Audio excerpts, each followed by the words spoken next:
In this lesson we're going to apply a few final tweaks to our image in Photoshop. So I've opened up what we had rendered. We have our original RGB, we have our reflection, specular, Z depth and our DUT, so our AO pass. So we're back to our original, and as I said previously, we'll apply our own gamma in Photoshop. So if you go down to create a new adjustment layer, and we'll apply an exposure layer. Under gamma correction, just type 0.454. So now you can see our image is starting to look a lot better already. So what I'm going to do is just go to 16-bit. We're in 32-bit currently. 32-bit is really good for exposure, so if you need to apply any exposure to any parts of the scene, always do it in 32-bit. To go to 16-bit, just go to Image, Mode, and 16-bit. Just going to Merge, and just ensure your method up here is set to exposure and gamma. And just go to OK. So we'll add a few of our elements. So we'll go to our specular. We also have to apply gamma correction here, so add an exposure layer and 0.454.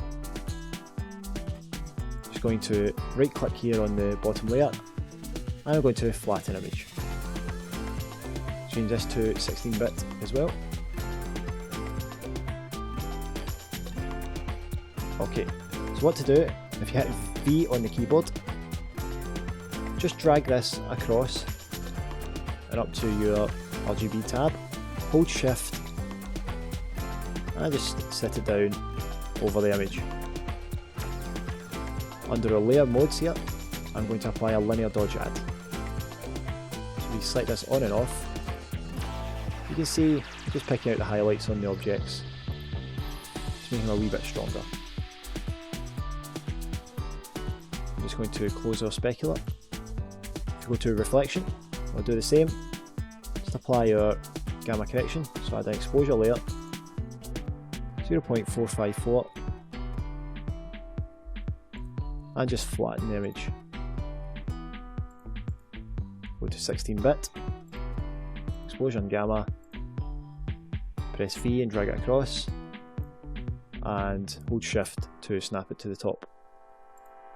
Again, I'm going to add a linear dodge add layer. It's a wee bit too strong, so we just decrease the opacity here. We're just brightening up our reflections, like so. So we can just close that. So we have our Z depth, just apply our gamma correction here.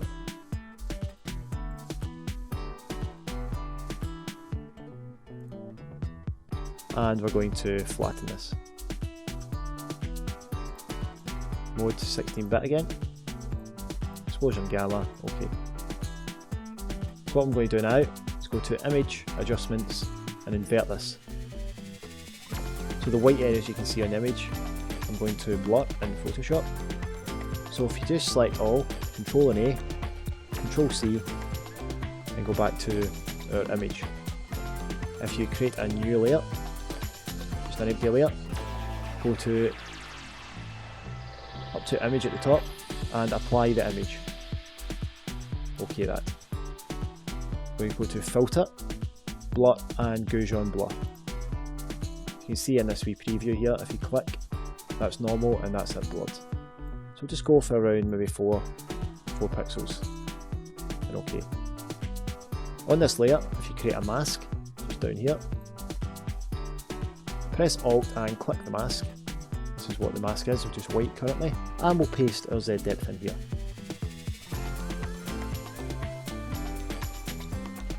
You can see now, we've just blurred out this section and just over here slightly, very slightly of the image. Just close our Z depth. So our V-Ray extra texture, just apply our gamma correction again.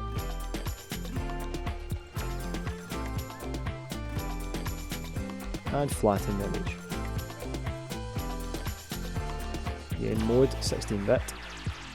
Change this to expose on gamma. Just press V on the keyboard, drag it across, hold shift, and under our modes and the layers, we're going to change this from normal to multiply. You can see we're just adding in all the duct detail in the corners and edges of the image. It's a bit too strong, so I'm going to change the opacity to around 30. I don't really like this line down here on the rugs, maybe a wee bit too dark, so if we apply a mask and select your brush tool, or select B on the keyboard, and ensure black is selected as your foreground colour, we can just paint this out, like so. Paint out on the rug, a wee bit too dark there, yeah, something like that. So next what I'm going to do is I'm going to apply a hue and saturation adjustment layer and just desaturate the image. Like so. A bit too colourful, a bit too bright and orange with it normal, so we'll just pull that back a wee bit. Like so.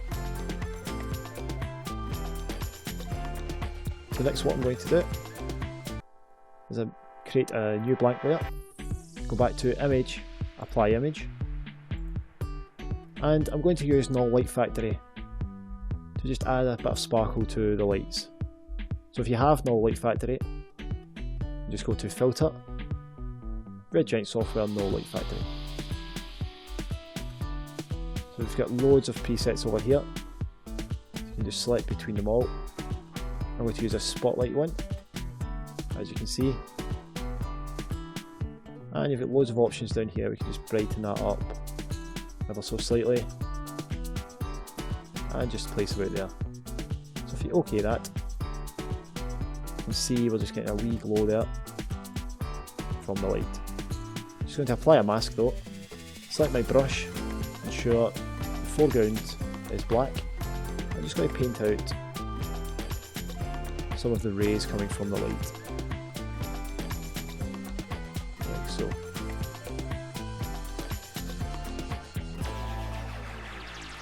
So finally what I'm going to do is apply one last adjustment layer, a curves layer, and just pull just down here, just the S curve, like so. It's got a lot of depth back in the image, the dark area is getting darker and just boosting up the whites in the light areas. I'm just going to pull my hue and saturation layer back to the top of the stack, like so. There's just some minor adjustments made to the image. It's starting to look a lot more realistic.